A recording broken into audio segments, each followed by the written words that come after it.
All right, we got Ben here, and this is the real deal, Ben. This is Ben, the business partner. If you listen to every single episode of this podcast, you hear me 2 hours a week. I probably talk to Ben 20 hours a week. Yeah, pretty much. I feel like you have 100 times more great stuff that never makes it anywhere. It just goes into our text thread and dies immediately. And we got to bring it out. I feel like I can rule the world. I know I could be what I want to. I put my all in it like no days off. On the road, let's travel, never looking back. Ben, I was counting before we started this episode. So together, we've been working together for 5 years now. We've created 9 different things. I don't know if you've seen this. We've created 9 different projects that have made more than $1 million each. So the very first thing we did together is the All Access Pass, which was a pretty batshit crazy idea where I was like, what if listeners of the pod could actually see what I'm doing every day to build a business? And I basically was like, for 3 months, I'm 90 days. I'm going to send an email every day just showing you what I worked on each of those days while I try to do X thing, whatever the thing I was going to try to do was. Like, one of them was like start an e-com brand. One of them was raise a fund. One of them was start a course, whatever. And so that one did over $1 million. The craziest part about that one is you were basically like, hey, dude, I just met you or we barely worked together. Want to do a 90-day sprint where we just figure out what we're going to do and then tell everyone in the world what we're doing. But we basically never worked together before then. We've never worked together. Also, we have like what's the opposite of a romantic comedy first meeting? You know, like in a romantic comedy, they're like walking down the street, then they like bump into each other and then the papers fall on the ground, then they scoop them up, they make eye contact and they're whatever. They're like, it's a thing. Ours was completely different. I think you were just a listener to the podcast, and I was testing out an idea that was like these CEO mastermind groups. So I said, hey, I need 5 or 6 people who have a business that does over $1 million a year. Come join this group, which basically became Hampton, by the way. Like Sam ended up turning that into a real business called Hampton. I did one group, and you were in it. And the funny thing was, you had a business that was doing over $1 million a year. And Ben, how many customers did you have in that business? One customer. Ben had a business with a single customer that paid him $1 million a year. Can you say it's over now? You can say who it is. Yeah, it was Anheuser-Busch at the time, Budweiser. So Ben is basically like, yeah, my customer is Budweiser. There are no other customers. They pay me $1 million a year to do this like very simple thing where you were like, I don't know, you were like building their SMS list for them or something like that. But you seemed bored out of your mind.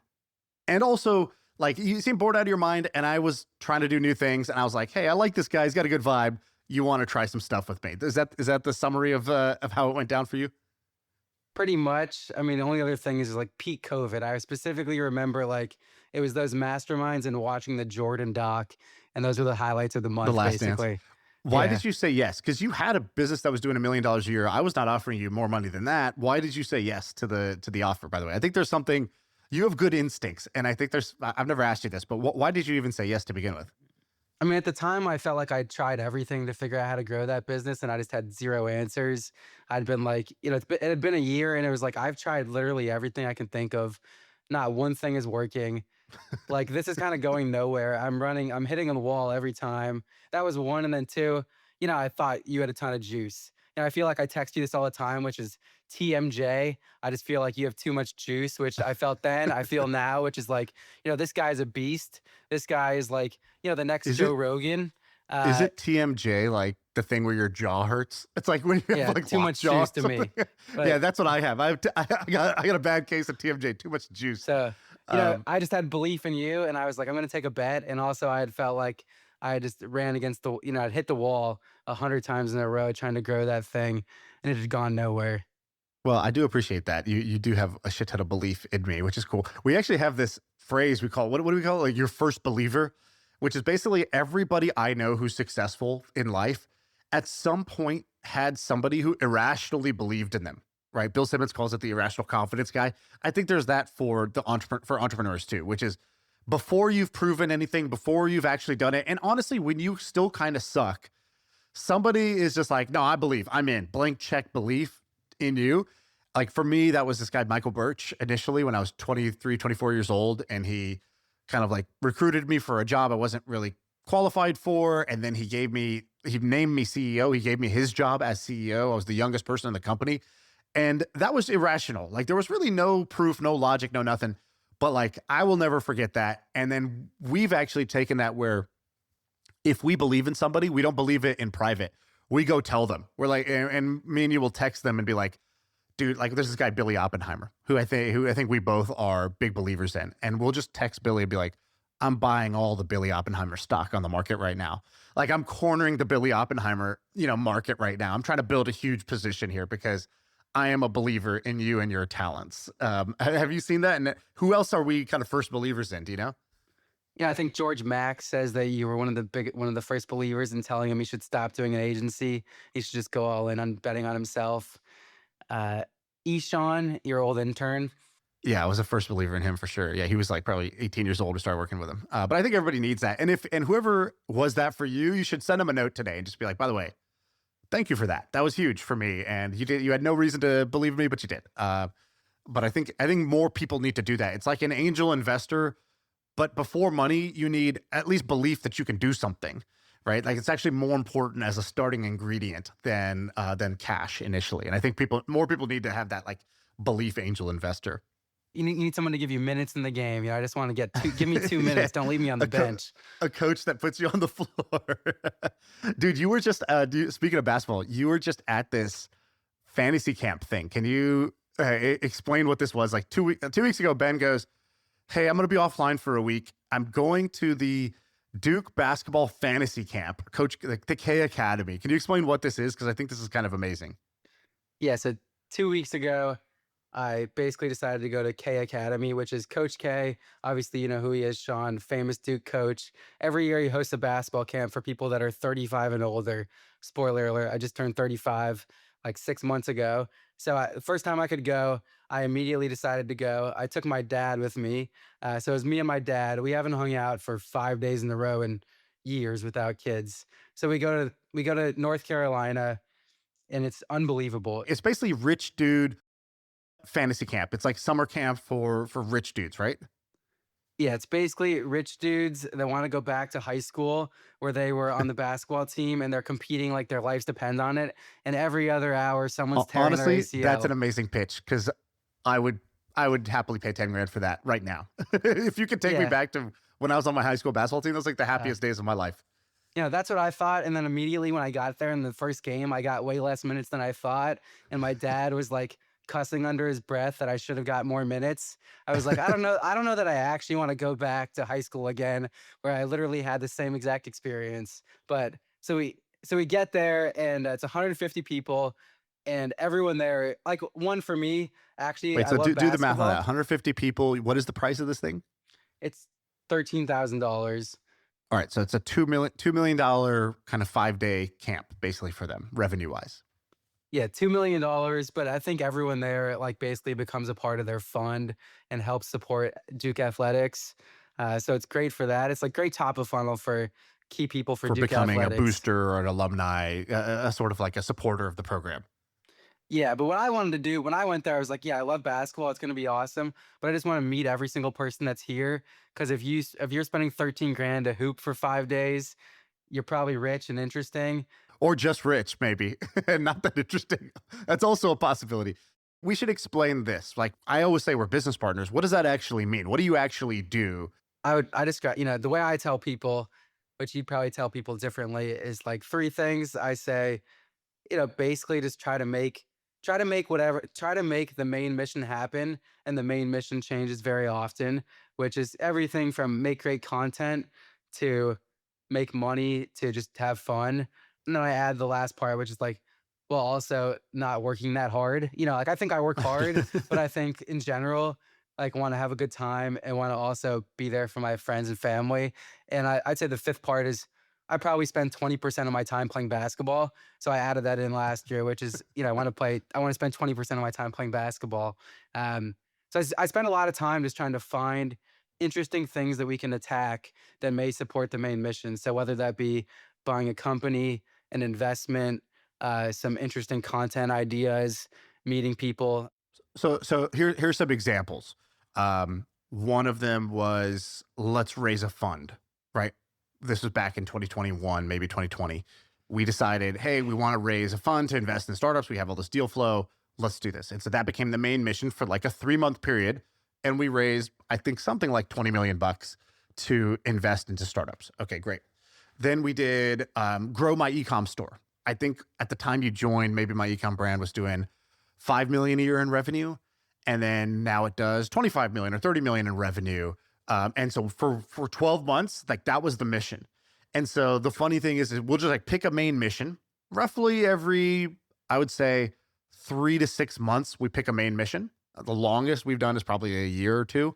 And we just do whatever it takes to figure that out. So for example, when we were doing the ecom thing, neither you nor I knew anything about e-commerce. And one of the things Ben does that's brilliant is he's basically very, very good at getting insights from the audience. And so what you did was you created this group called Club LTV. And Club LTV was basically, you put out a call, you go, if you own an e-commerce brand that does more than 5 million in revenue, right? We were at 5 million. You were like, if it does more than 5 million in revenue, come hang out in this thing. I'm not selling you anything. It's free to join, but you got to be legit. You got to be the owner and you have to do over 5 million in revenue. And we're just going to hang out every other Friday. I'm going to host it. It's like speed dating. You're going to meet a bunch of other e-com founders. We're going to share what's working in our businesses. And then every week, one guy's going to stand up and say like, oh, here's what I'm doing with TikTok. Here's what I'm doing with email marketing. And you're going to learn something that's going to instantly make, if you just implemented it, it'll make you more money. That was the general idea. And you got like, I don't know, 150 e-com business owners in there in like, the first month. And then suddenly we were just getting, whatever problem we had, somebody in that group had already had that problem and could answer it. And so it just accelerated our business learning so fast from doing that. And that's kind of where I figured out this model of like, I create the content, I attract interesting people, but I'm kind of an introvert. I just like being alone. Like I like doing stuff like this podcast, just me in my bedroom. Like I don't really like going out and doing meetups or hangouts or doing calls. Ben loves that shit. And so Ben would go meet people, talk to them, see what they're up to, find a way to help them, introduce them to people, make connections, be useful to them. And in doing so, they would, every one out of every 20 of those people would do something that's useful to us. Maybe we invest in their company. Maybe they teach us something, whatever it is. That's an example of how it's worked in the past. Yeah, and I think the two things I think about a lot are like, I want to be useful. Like, a lot of this is I don't want to take from people. It's like, hey, I want to help you. And like when and if we ever need anything, I know they'll take my call, but it's not really about that. It's just like, hey, I talk to a lot of people. I might know something that you might want to know. I might know someone you should know. And then two, I think this is a Warren Buffett thing, which is like, you can't connect the dots looking forward. Steve Jobs. All right. A lot of this is a lot of it is creating serendipity and luck. And, I just never know it's going to connect. Something that someone might have said a year ago might randomly hit that I never thought of for the past year. Well, we should explain because people don't know how we do this. So first explain who this guy, I think his name's Nick Dio. Explain who that guy is and then how he kind of inspired us to do stuff on our side. Yeah, so Nick Dio, let's just call him Nick Dio. I like that better than Dio. But essentially, he's Gary V's relationship guy, I think is the way I would say it. So Gary V obviously has tons of access, owns a huge agency, but he can only be so many places at once. So he's basically built this guy, Nick, and what he does is he manages all of Gary's core relationships. So from what I've heard, he basically will host a dinner every night. Anyone that wants to meet Gary, he connects them. He's the main guy. That's the face of Gary. He's front forward. He collects everything. He helps people. And sometimes, and I think a lot of times, Gary's not even there. So it'll be like, Gary really likes this person or these people, or he wants to get to know certain people. Nick will go and host an event or take them on a trip or hang out with them almost like on behalf of Gary, right? Like Gary's not even there some percentage of the time. I think a large percentage of the time. I think like 99% of the time Gary's not there. I think it's literally Nick, but the guy knows. He's just like, yeah, Gary thinks what you're doing is dope. We just want to get to know you. If we can ever be helpful, let us know. I heard this, and this was like in sports. There was this thing that came out several years ago that was like LeBron James spends $1 million a year on his body, like on just treatments, trainers, food, all of it, like $1 million a year just fine tuning his body. And other athletes heard that and they were like, shit, dude, I'm not doing it. Like, I just kind of go to the gym or like, I just use the Teams guy. I don't do that. But it makes total sense. It's like if you're a athlete, your body is your business. Like it makes sense to spend money maintaining and improving your body. So LeBron did that. And I've always had this question, which is like, what's my version of spending $1 million a year on my body, right? And so when I heard that Gary Vee has this guy, Nick, I was like, oh, that makes perfect sense. Gary is like building a magnet to attract people who like what he's all about, right? That's his content that he's putting out there. But he can't, and maybe he doesn't even want to just constantly be meeting people that he's attracting because it's too much. The audience is too big. So of course, it sounds crazy to be like, he hired a guy that just hangs out with people in his orbit. And I was like, yeah, that sounds a little weird, but actually that's obvious and logical, and we should totally do that. And I didn't hire you in that way. That's not what, but you would end up doing that because you're extroverted. You actually you get a lot of energy from texting people, talking to people. Like today, how many people, or like in the last 24 hours, how many people have you texted? I mean, probably like 70. It's a ton. Like if I look on my phone right now, how many people do I actually text on a daily basis? There's my wife. There's the lady who we're getting our mortgage loan from. My dad for Father's Day. There's like 7 people max that like I'm talking to in a given day. And even that I'm pretty bad at replying. Whereas you just love doing it and you do it all the time. In fact, you had this like little phrase. You're like, I was like, what's the secret? And you're like, I reply, bro. Most people just don't reply. I reply. Ben, he replies. That's what he does. And you also check in with people and see like what they're up to and how it's going. You congratulate people all the time on what they do. You have these like little things that just kind of keep people in our orbit. So that's one thing is learning from that. The other is we took luck and we actually made it like a business metric that you measure. Could you explain the luck system and how we do that? Yeah, so the core idea I think was basically, okay, if we're going to spend a ton of time creating luck that's going to surface in a ton of ways. Maybe it's going to surface in content, maybe it's going to surface in an investment, maybe it's going to surface in a future business. You got to track it. It's really easy basically to say, oh, every day I'm gaining weight, but I never get on the scale because I just don't want to look at it. And then I just gain 10 pounds. Like it happens so fast. But if I'm on the scale every day, I'd never gain any weight. And what I mean by that is I basically decided, okay, I want to track what I'm actually doing. And what I want to track what I'm actually doing. So every day I want to say, okay, here's like the 5 or 6 things I did today that I think will create some luck. And then I want to actually see, did anything ever hit in any way looking back? So an example might be, okay, if I pull up my spreadsheet, I found this tweet that then became a great piece of content for MFM. So, another example might be, okay, we ended up getting into this deal that was because I chased this guy pretty aggressively to get into this round, and then we wired him. So like, an example would be, one thing you're great about is you're like happy for other people. I think a lot of people in the entrepreneurial game get bitter as other people become successful. You see that, oh, they hit this revenue, and your actual reaction is either like, fuck, we're way less, or whatever, that's not going to last. I think there's a lot of that bitterness people don't really say out loud, but in general, I think that's a pretty common reaction for people. Whereas I've been around you a bunch. You actually have the opposite. If something awesome happens for people, you literally are like, oh, that's awesome, congrats. And so you'll do something like somebody hits a milestone and you'll send them a cake with like the number on it. And so you do these like random things that seem to be like, I don't know, unproductive in nature. Like you took 15 minutes to like design a cake to send this guy. But then that guy calls you thanking you, and then you catch up with him and he tells you about this thing that he's doing, and you realize like, oh, for our basketball event, I didn't realize this guy actually knows the owner of that team. We could ask him for an intro. And like you create luck through just a bunch of these different activities that you're doing. Other simple examples would be like you are pretty willing to just refer people to like you find out that somebody's looking for X, you'll take an hour and go actually like hunt down a referral for them and go find them the agency they're looking for or the person they're looking for and like make the connection. You'll do it same day for that person. It doesn't seem in the moment like there's anything to gain in that for us, but it builds so much goodwill that of course, like there's business karma, it comes back around. And so what we did was we looked at, all right, in the last 2 years, what are all the best things that have happened? And then if you kind of trace the 23andMe, the ancestry.com, like what led to that? So we have this one business that's just going gangbusters right now.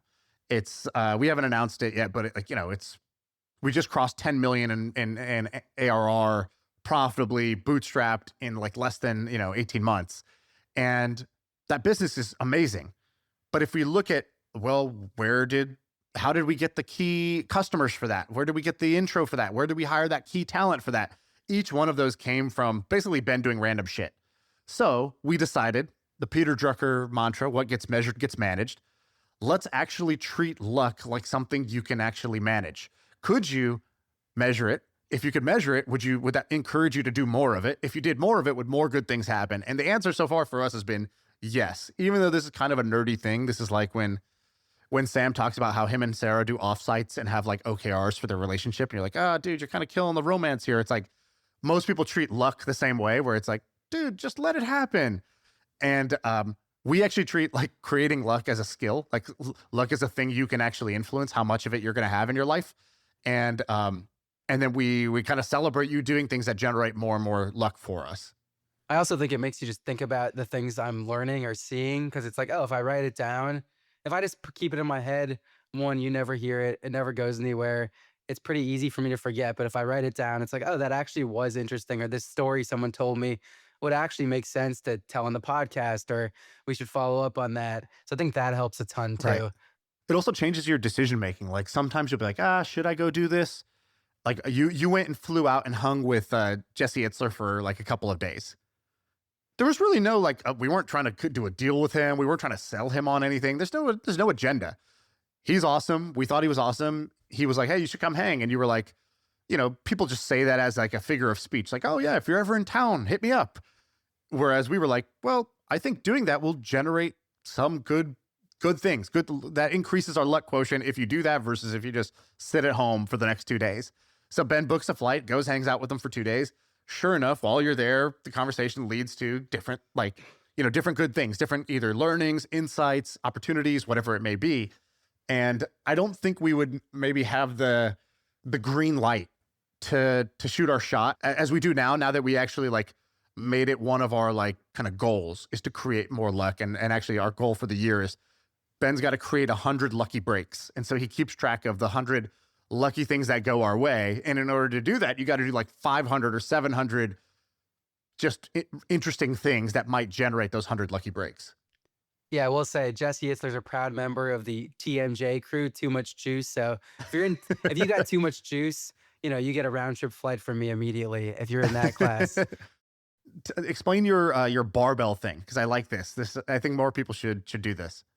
The way I operate is basically two things. Either I'm constantly, my phone is just constantly texting people with things I see. So it's either, okay, we're constantly talking via text, or I'm texting but in a very lightweight way, right? Like it's very light communication. You're not sitting on a 40-minute Zoom call with them.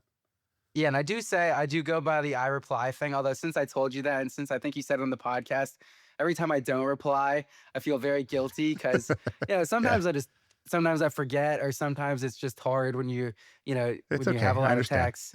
And then the barbell is just go spend more time in person with people. So I haven't done it as much as I want to, but I think longer hangs. I think this is also a David Senra idea, which is you do longer hangs.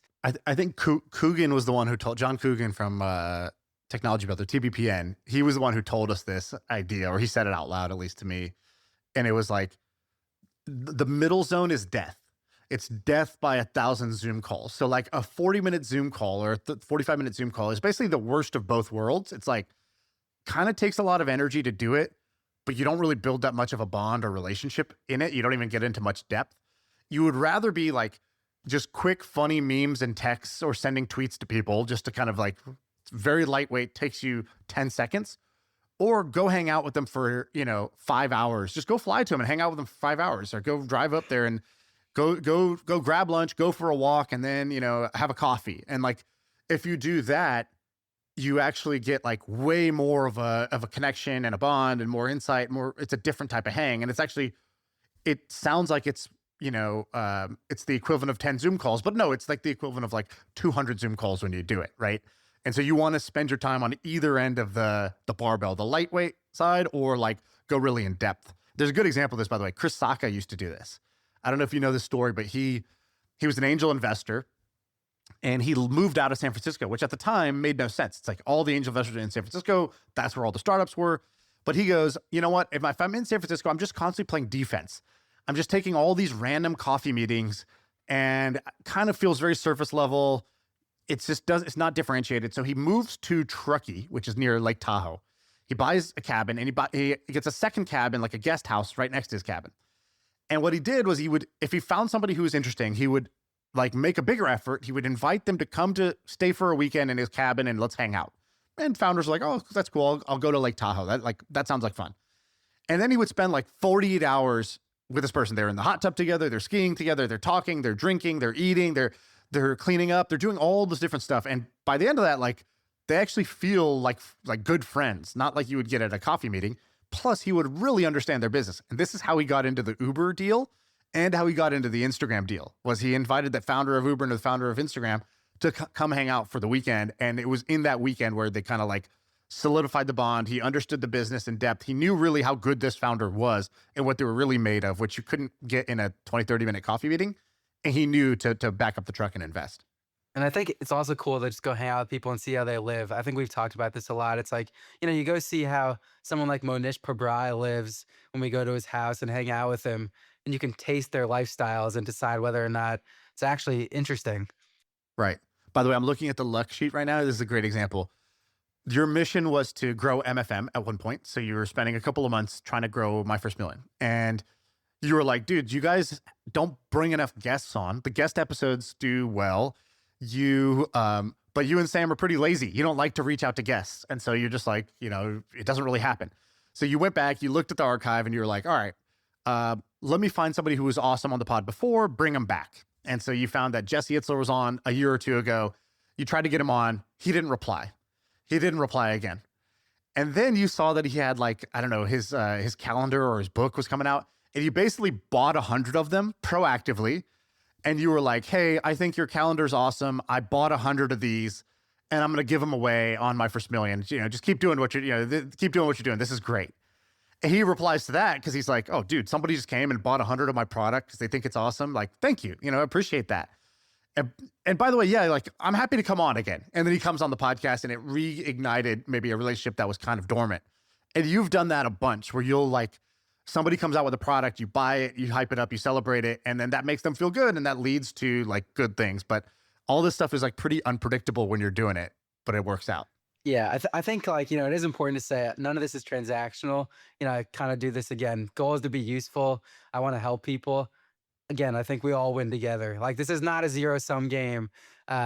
We help people, they help us, etc.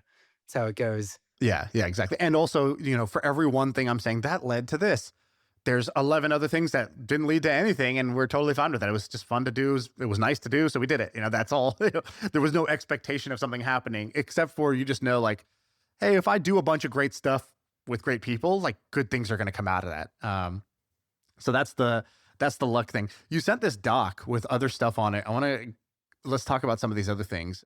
All right. I know normally, basically, you always do business ideas, but I feel like you and I talk business nonstop. It's just constantly business ideas.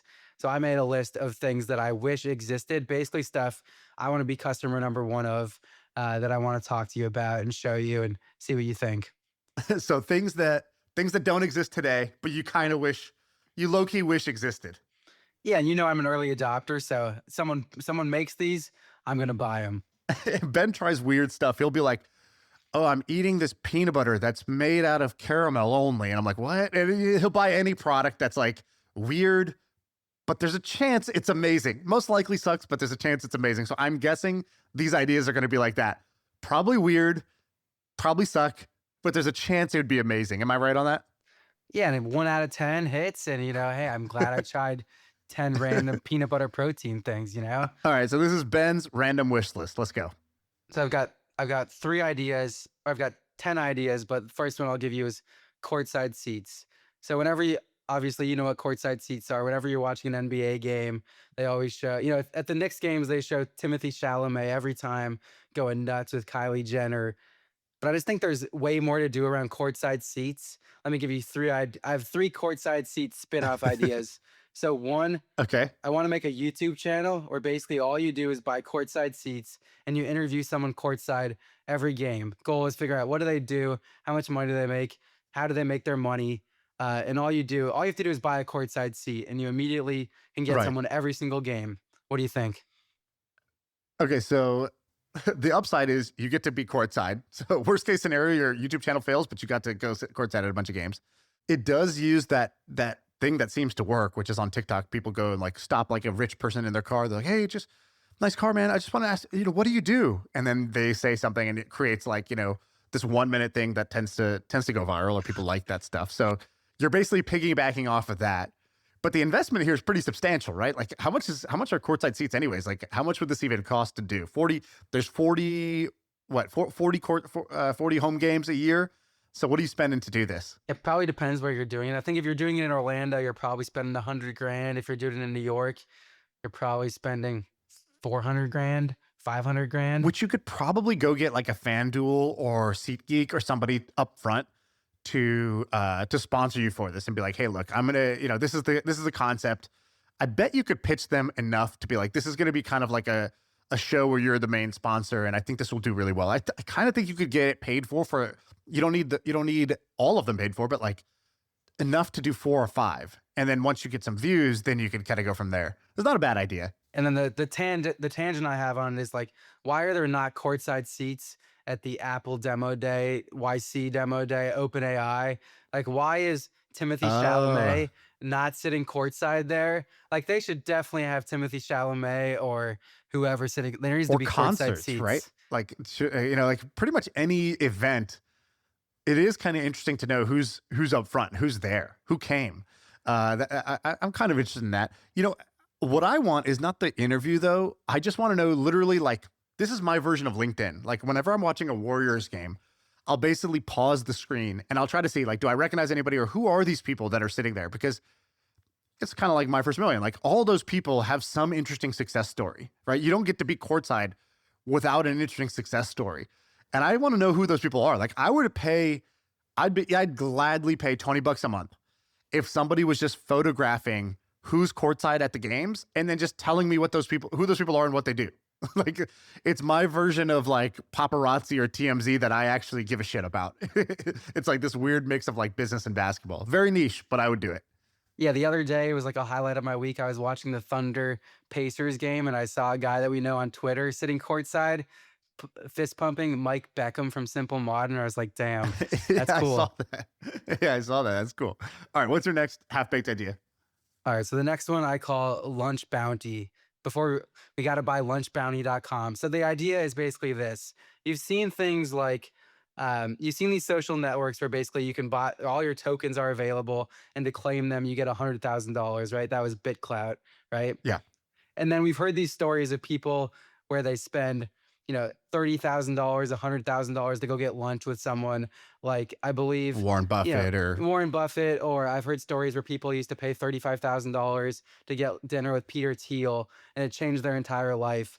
But there's no real marketplace to find those opportunities. Like maybe you'll occasionally find them on eBay or their Twitter. I want to create a marketplace that's basically like, okay, if there's $100,000 sitting here and Bill Ackman, all you have to do is hit yes, and then your lunch is, Ben is willing to pay $100,000 to get lunch with you. Just to have a marketplace where it's just lunch, a 1 hour lunch, and someone can basically preemptively bid on how much they're willing to pay for lunch with X. I like this. This is actually, when you first said it, I didn't know where you were going with this, but this is actually kind of an interesting, simple idea. By the way, I think the right lens for this is these are non-serious business ideas. Like we have a bunch of serious, more boring business ideas, but these are just like fun ideas. And the key to this one, by the way, is charity. The key is like everything goes to charity. Yeah, exactly. So you need basically, and are you saying do it permissionlessly? So like, are you saying you'll just put up Bill Ackman lunch, New York, you get it to $50,000 of somebody who wants to go have lunch with Bill Ackman. And then you basically are telling Bill Ackman, hey, by the way, we're auctioning this off. It's at $50,000. The proceeds will go to your favorite charity. Are you willing to honor it? Are you willing to do it? The guy doesn't get charged anything if you don't do it. And you're basically going to like publicly pressure them to do this to get it off the ground. Yeah, exactly. That's the exact idea. It's sort of a gray area, but how mad are they really going to be? You're raising a bunch of money for their, charity of choice. I think you could do this. I think you get away with this. I know Andrew Wilkinson did this not long ago. I think he did like a $20,000 lunch or something like that. We know that Monish Pabrai paid $650,000 to go to lunch with Warren Buffett. If you just think about like, if you had, let's just pretend you had 2 of these a week. right? Maybe you have it as like a successful person and then maybe either an actor, celebrity, musician, or like an athlete, something like that. But even 2 a week. And let's say the average one of these would go for what? Like you think 25K? 10 to 50, yeah, $25,000, good ballpark. So you're going to raise basically $2.5 million for charity if you could even just do 2 of these every week. Yeah, I actually think it's a good idea. It is a crazy idea, but I think it's a good idea. Yeah, exactly. I think if you're trying to do like fun/social impact, this is kind of an interesting idea. And by the way, you would end up meeting all these people because you created this, like whatever this thing is, the lunch program. Yeah, exactly. That's my idea. Yeah. All right. What else you got? Well, do this one. Everyone needs their Birkin bag. I'm surprised you even know what a Birkin bag is. What are you thinking here?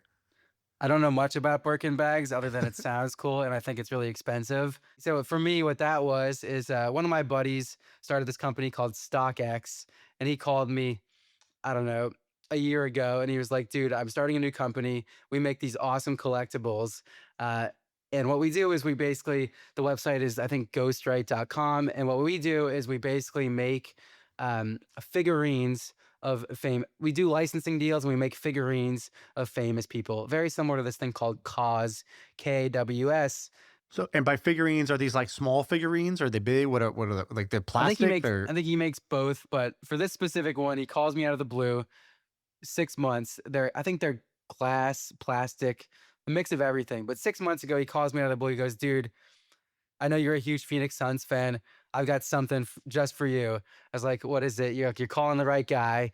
And he goes, we're doing a special run of 6 foot tall figurines. It's like, all right, I have no idea where I'd put a 6 foot figurine. That's I think made out of glass. That's like a nutcracker that you put at the door, right? Like, it's like I have no clue, but hey, you got the word Phoenix Suns, and like honestly, you might have sold me already. And he goes, so we're doing a special run. It's only a certain number of NBA players, and we're making a Devin Booker, so a 6 foot tall Devin Booker figurine. And it's like, all right, how much? Like, I guess I've been looking for my Birkin bag, so how much? And he goes $10,000, which I don't think I've spent $10,000 on myself really on anything. Outside of like investing in Bitcoin, I can't think of the last time I've spent $10,000 on something. Yeah. And I didn't even think about it. I said yes immediately, and then later I told my wife, and I was like. And by the way, this is like a one of one, or there's like going to be thousands of these. It's a one of one. So I'm the only guy with the Devin Booker, and I don't know what I'm gonna do with. I mean, so I'm the only guy with the Devin Booker, and I was like, okay, it's gonna be cool because maybe one day he's gonna call me. He's gonna be like, dude, I respect that you own the other one of one. Like that's cool. Devin Booker's gonna call you. That's the dream. The dream is that Devin Booker's gonna FaceTime me one day and be pretty fired. Hey man, I heard you bought that 6 foot figurine of me. Yeah, exactly. Do you want to be friends? So, that's what you thought was going to happen? I mean, that's a terrible dream now that I say it, but that's what I was hoping for. Right. And, this is a small part of you. And then I told my wife, I was like, yeah, so I got this thing coming in 6 months. I don't know when it's coming, but like it's from a buddy. But, here's the good news. Here's the good news. It's a 6 foot tall figurine. And the even better news is that it was a gift. But unfortunately, like I left out the fact that it was a $10,000 gift. It was a gift. So, it's kind of led me to my new take, which is that like, everyone needs their Birkin bag. So, the idea is basically like empower everyone to make that crazy purchase. It makes absolutely no sense. And just, just call it a gift, tell your wife it's a gift. Tell your wife it's a gift. It's a gift that I bought for myself. I think you might be onto something, right? So collectibles is now a bigger space, right? One of the investments we missed on, which I think still kind of eats at us a little bit, is Whatnot. We had the ability to invest in Whatnot pretty early on. We tried to. The guy was like, I don't know, there's not enough room in the round. And we didn't really push it. We were like, okay, well, we hope, we want to. And then we didn't really follow up. It's now, how much is Whatnot worth now? I think at the time, Whatnot was like valued at $50 or $60 million. I think it's I think it's $5 billion now. $5 billion, and I think they just said that they've done $5 billion in sales on their thing. If you don't know what Whatnot is, it's basically you open an app. It's a live video of someone basically opening up like a pack of Pokemon cards or NBA trading cards, and you buy it, So you push a button, you Apple Pay, you could buy the pack, and he'll be like, "Oh, Shaan, all right, Shaan, you bought the pack. All right, man, good luck." It opens up the pack in front of you, shows you what it is, and then it mails you the cards after the fact. So you kind of like, you just shop live, and then they open the pack. You see, it's like a lottery thing. You see if you win or not, and then they mail you the thing after the fact. It's kind of like a crazy idea, but it's all collectible, and they've sold $5 billion in the last, I don't know, 12 months or something like that, of collectibles. So like, people are getting their Birkin bags. For some people, it's Pokemon cards. For some people, it's NBA trading cards. For some people, for you, it's your statue of Devin Booker. For for your wife, it might be an actual Birkin bag. I think the question is, who doesn't have their Birkin yet? So like, basically, what niche does it? And we have a buddy that is going pretty hard at tech collectibles. So he's trying to buy like the original Macintosh, or like, a piece of the first SpaceX Falcon. Stuff that there's not really a market for now. It just feels like random memorabilia. But I think over time, tech has become so much more important in culture, right? Like, growing up, tech was a side thing, but now it's like you got movies, like The Social Network, and everybody knows who these CEOs are. You know who Zuckerberg is. You know who Elon is. They're like the most followed people on the planet in some cases. I think that tech collectibles is going to be a big thing. And our friend who's doing this, I'm sort of jealous that they're doing this, because I think this is a smart idea. Yeah, I think that's a great idea. But I am curious, what's your Birkin bag? Like, what have you bought I that you're have like, one? dude, that's insane? Um, what is the definition here? So it's got to be something that's totally irrational, right? Like, it's not about the utility of the product. Like, I bought a piano, but like, I bought a piano, I play the piano, it's an instrument. Like, yeah, I could have bought a cheaper one, but I bought a more expensive one. I think that doesn't count. I think it's also got to be kind of like status or collection driven. And I don't know if I'm a collector. I'm not a car guy. I'm not a watch guy. You did buy a CryptoPunk like 3 years ago. I did, but I didn't buy it. I mean, we bought that just as like a marketing gag for Milk Road. We didn't really. It's not like I actually was like, oh my god, I love the art. Yeah. It's never been a thing for me. Yeah. You know what I would do? I would do if musicians did their version of Birkins. So like, if a musician was like, hey, we have like a kind of like a one-of-one collectible.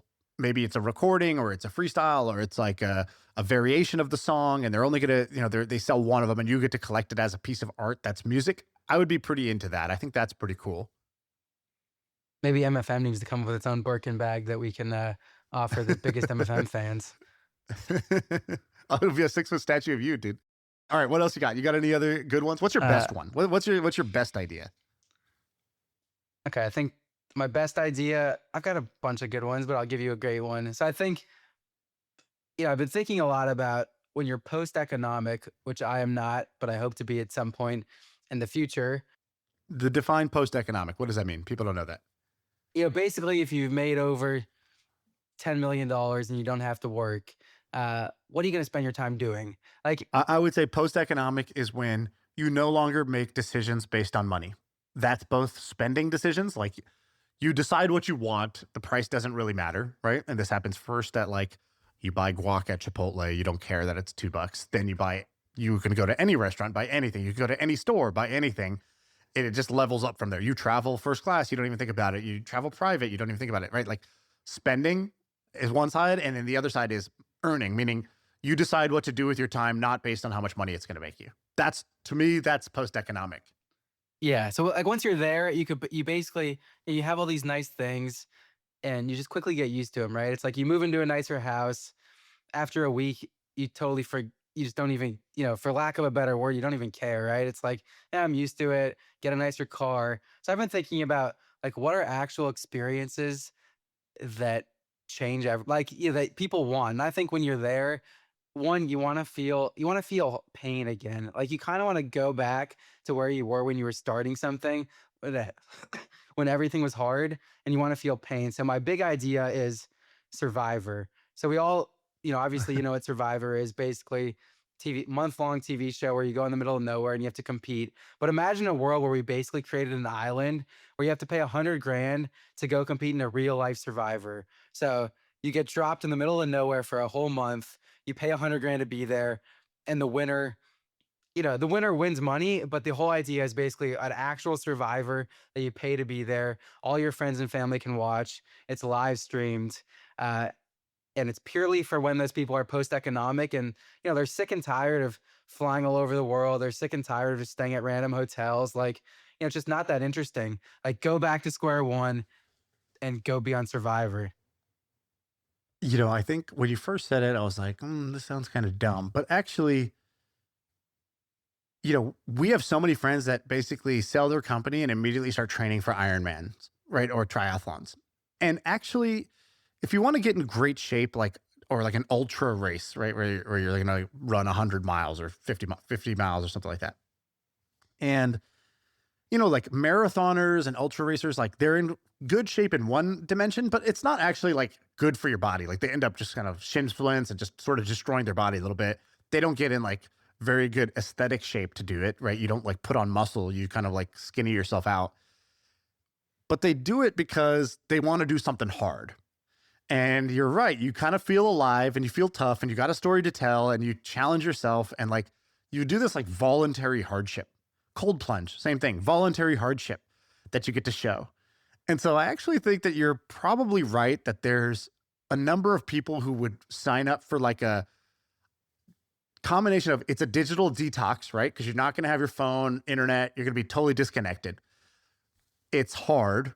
And so you're going to get that like hardship experience without having to like train to run a long race. And I think it's like transformative rite of passage type of thing, which it seems like people need more and more. Now that like the whole world is so easy, you push a button and someone will like literally deliver a platter of nachos to your door from DoorDash, right? Like the life has never been easier in one sense, which creates a craving for hard. But if hard is not natural, then you have to sort of create an artificial hard. And I think that's what this is. It's an artificial hard. And I think that's why people like this David Goggins, Jocko Willink. Like, I think that's why people gravitate towards that type of stuff because there's some itch they're trying to scratch. And it seems like you're saying, here's a version of that. Pay 50 or 100 grand and you're going to go for, what did you say, 30 days? Yeah, 30 days. That's all it takes. 30 days and you have to survive just with your own bare necessities on an island. Yeah, and this works. You take it to other franchises too, right? It's like Love Island. It's like, don't go on Match. Don't use matchmaking. So this is actually just like branded as part of the game, as part of the show, is what you're saying. I'm just saying, you take all these popular reality TV shows, and people just go pay to have their own versions of them, because it's better than Dude, Love is Blind. I swear, I can't believe there's not just like a Love is Blind tour going around city to city where people who are single and see Love is Blind are like, all right, I want to do it. I want to go on the pods. I want to meet somebody that way. And I'll spend, basically 3 or 4 days doing this and then come out and then I date that person. Trim the like marriage part because that's the drama for TV. That doesn't make any sense. It's like, oh, we propose and we have to get married in 20 days.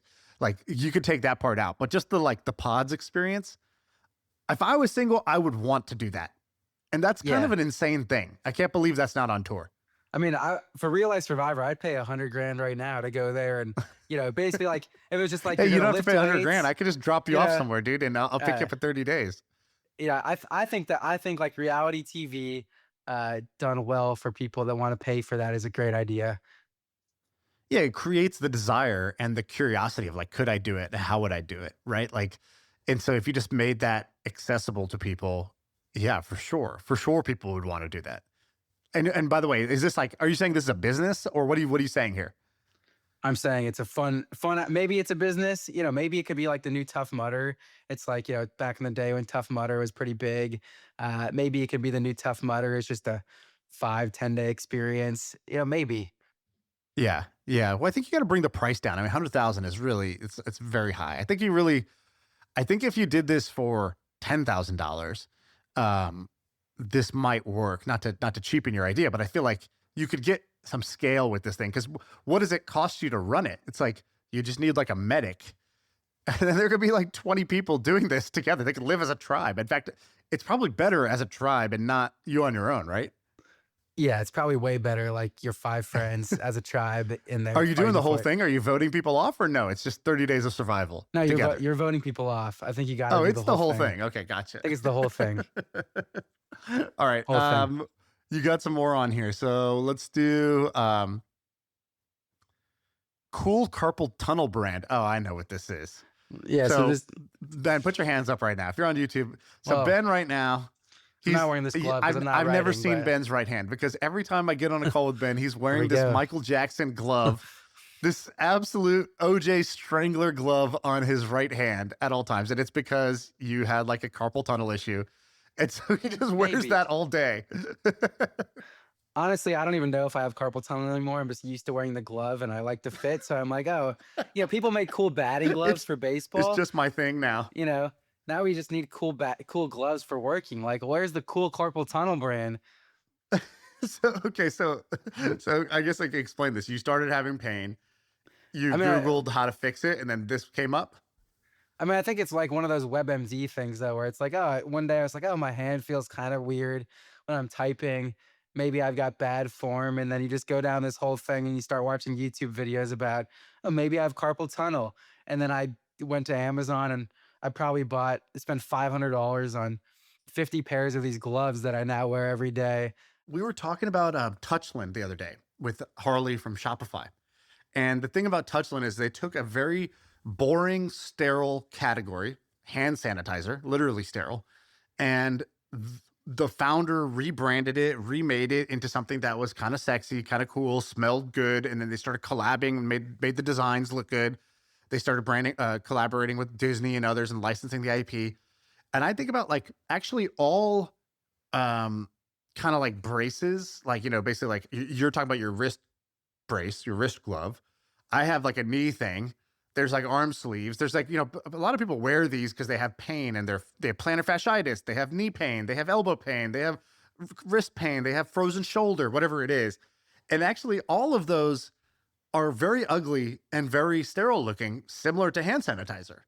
And you're probably right that somebody could just make a cooler brand in that space, charge more for it. But like, if you want to, it is fashion. It doesn't have to be ugly. It is a thing you're wearing. Why not make it look better and see what comes out of that? Yeah, I think it's a no-brainer. Again, I kind of want to hide this glove when I wear it, but hey, I think it's a no-brainer.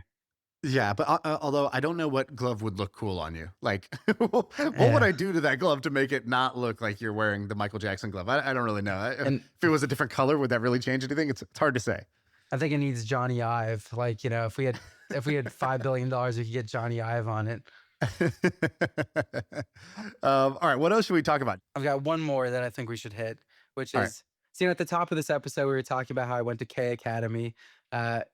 Basically went and spent a week at Duke basketball, competed really hard. And coach, the cool thing about it is Coach K was there the whole time. He's sitting there. He doesn't talk much. But he does give like 2 or 3 speeches. And, he said one thing in his speech that I wrote down that I thought was really good. Or he said 2 things. One of them is part of the half-baked idea. The other was just interesting. He said, at Duke, we pursue moments, which I wrote down because I think it's really, basically he's like, everything's a moment. I want to hold these moments that are awesome. So, when I kind of took that and said, all right, I want to pursue moments. I think that's a cool What does that mean? mantra. That sounds cool. But what do you really mean by like, what's an example of that? What do you mean by pursue moments? I think it's basically just like be present and like you're looking for like enjoy very specific things and remember those things. But also I was just like, oh, that sounds cool. It's like a cool thing to tell my Yeah, mom that I I do like that. We experienced. pursue moments. I think that like, Um, I think about like whether it's with my kids or it's like, yeah, you're going to do a business for 5 years. That's a long time. And like, if I probably just told myself that, like, all right, I'm just trying to pursue this moment. What's the moment I'm trying to pursue? Or like, if I'm in the moment, really pursue it, really go for it, lean into it. I think I kind of like that. All right. I mean, I buy that. Go ahead. And then the second part was like, he was talking about how he worked with Kobe, and he was basically telling the story about how he made Kobe cry before they played in like this USA gold medal game, I think in 2008 when they beat Spain. And he was talking about how he motivated him. So I went around and like, at this K Academy, everyone there is like an ex-Duke player. So like there's 50 ex-Duke guys just kind of walking around that you can talk to. So I went and asked like 5 of them, like, what was Coach K so good at? Like, what was he A++ at? And everyone just says motivation. And I know you're like a motivation guy. I know you're a Tony Robbins disciple. And everyone talked about how he just made these incredible custom videos. So it'd be like, all right, if we're before this game, he's gonna bring me in and he's gonna have this custom thing that he built just for me, just to focus on, my hustle or my intensity. So I kind of had this idea, which is like uh, Coach K in a box, which is with AI, could you essentially make something that does custom motivational videos based on all these inputs that exactly you need today? So it's like, okay, if I wore this device and it knew everything about me, I just want a custom motivational video right now for this workout I'm about to do or for the sales call I'm about to take. So that's the idea, like Coach K in a box. And I know you have a bunch of thoughts. Let me hear them. Well, when I was at Duke, my roommate, Trevor, was trying to walk onto the basketball team. And he ended up being the last guy cut. So he didn't end up getting on the team, but he was a manager for the team for a few years.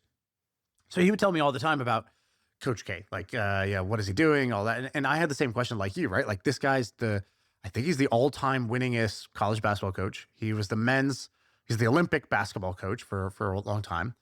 So, okay, he's a GOAT. Okay, so, I think you asked the right question. Like, what makes this guy so great? Because I want to learn from that. I want to learn from the GOATs. And Trevor told me, he's like, dude, he would do this stuff in the locker room. So what he would do is, I thought when a coach gives a motivational talk, they walk in, they say, all right, everybody listen up. Like, we got a big game. We want to, get out there, give it your all. Are you going to give it your all? Yeah. No, let me hear you say it. Yeah. I thought that's what it is. No. Here's how it worked. He was like, before Coach K enters the room, they dim the lights. They would turn on the big screen that they had in their locker room. And it would be edited video, like kind of like what a 16-year-old kid on TikTok would make. And it's basically a spliced video that was like, let's say it was them playing the last time they played this team, but then intersplice was like footage from Braveheart. It'd be like the speech at Braveheart, the war scene spliced in with the game. And you're like, oh, it's kind of cheesy, but they're like, no, trust me. In the moment, that shit hit hard. It's like the music, the splicing, the speech, the footage of you. And then at the end, literally, Coach K came out, face painted like Braveheart, rolled a ball onto the ground. And Coach K's old. Like, he was like in his 70s. He had like double hip replacement. And he would dive on the ball. And like basically the ultimate sign of hustle in basketball is diving for a loose ball. And he would run into the locker room, face painted, dive onto the ball, screaming and be like, let's fucking go kill these guys right now. And people would be like, whoa, like it was total shock value for the team. And he would really light into them and get into them on that. And so he would do the motivational up videos. And then last time we did, or 2 years ago, when we did our basketball camp that me and you do, we call it Hoop Group, where we basically take 25 or 30 of the most like ambitious founders we know. Like there's like, I don't know, half the people there are billionaires, but they love to play basketball. And we went to go visit Duke campus and we played in Duke Stadium, Cameron Indoor Stadium. And when we were there, we were asking one of the ex-players who's now a coach, we were like, can you tell us a great Coach K story? And he did. He goes, I was on the team, I was a captain, and I had a bad game. And after that bad game, the next day at practice, I thought maybe Coach K would kind of like rip into me a little bit or tell me I needed to play better. That's kind of what I expected. And, if you do what people expect, you don't really get much of a response, right? They're ready for it. It's like somebody they're tensed up. You can't really like, push them over. They're ready for it. And so he's like, he doesn't say anything during the practice to me, doesn't talk to me. And we're practicing. I'm kind of like, huh, he didn't say anything. And then he calls me over to this room and they have this film room where they normally like review game footage. And he's like, that room has like 6 TV screens or 8 TV screens in the room.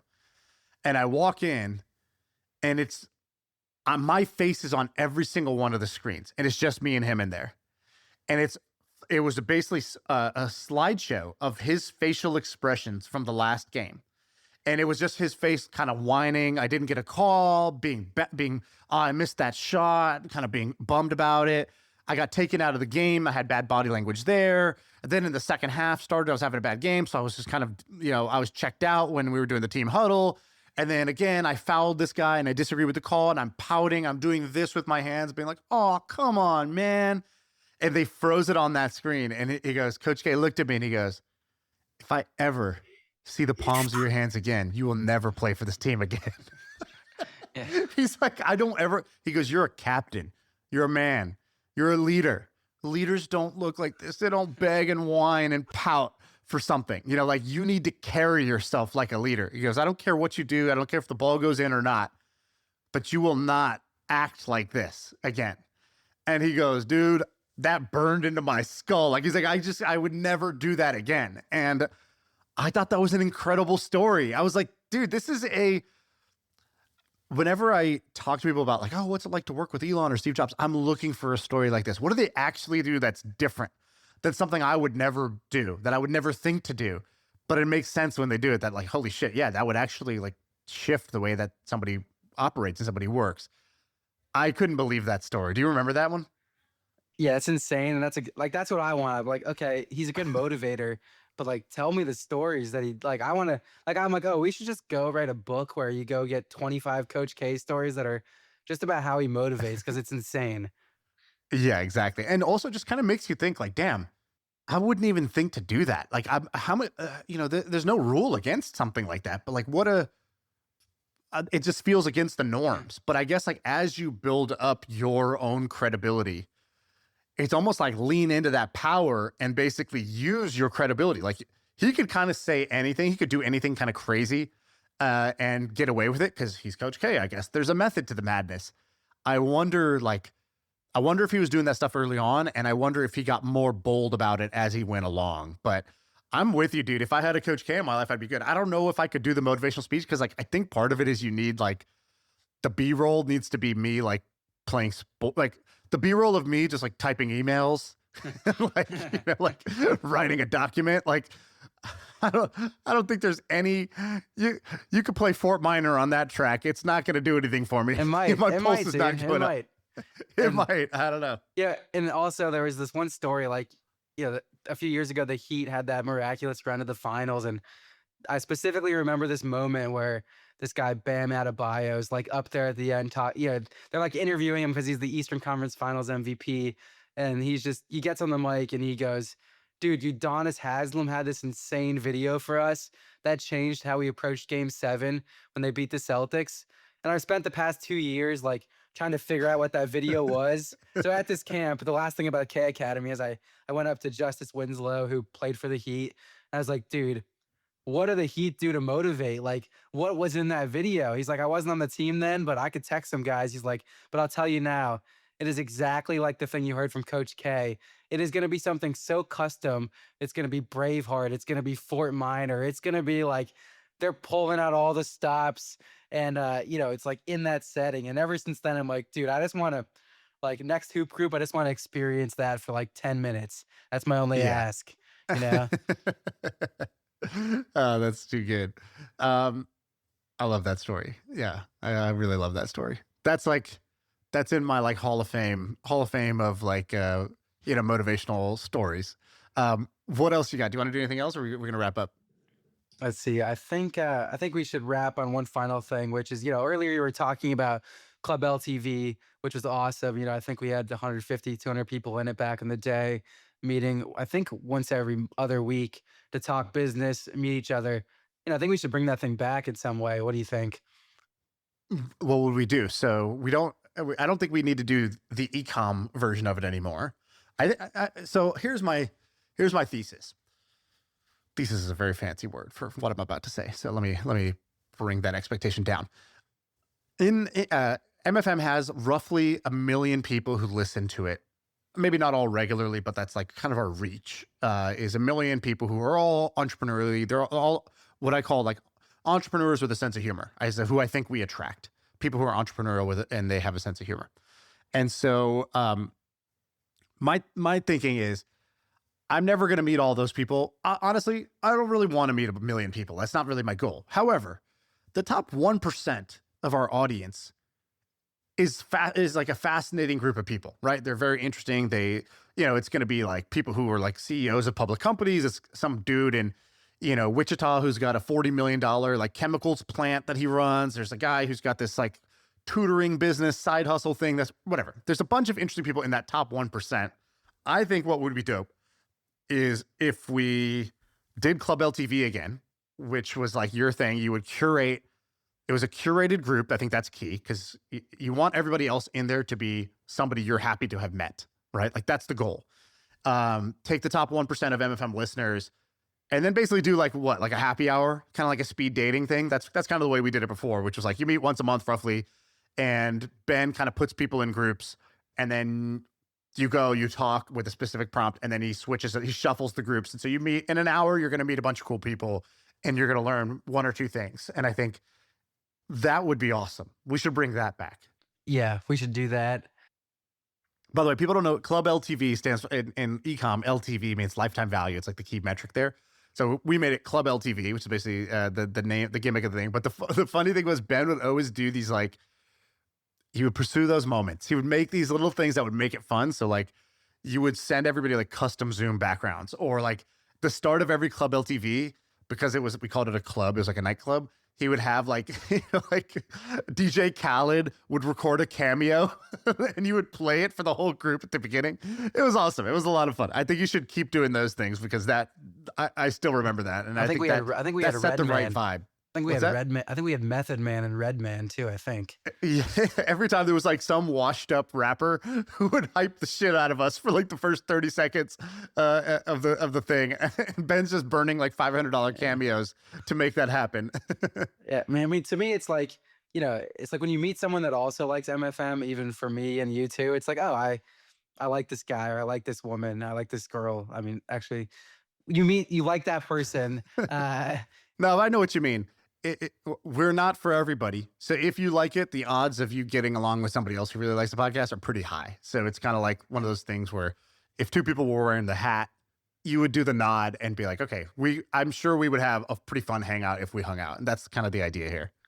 Yeah. And it's not Hampton. It's not a group. It's just like very lightweight, meet some other cool people, get to know the other people in the MFM and it's community. free, by the way. It's not like a paid thing.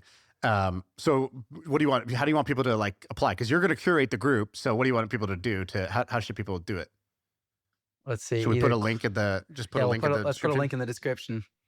All right. If you want to do it, if you think you're in that top 1% of interesting, fun MFM listeners, put yourself down there and tell us who you are. And then Ben will kind of curate a good group every month for us. All right. And if you want to follow me on Twitter, Ben M. Levy, I don't tweet much, but I will DM you. Why would someone follow stuff. you? When was your last tweet, dude? It was like in 2018. It's been a long time. It's been a long time. So that's Ben. Thanks for coming on, dude. I'm going to talk to you probably right after this, because that's what we do. I call you after every podcast. So I'll see you in a second. All right. Thanks, guys. I feel like I can rule the world. I know I could be what I want to. I put my all in it like no days off. On the road, let's travel, never looking back.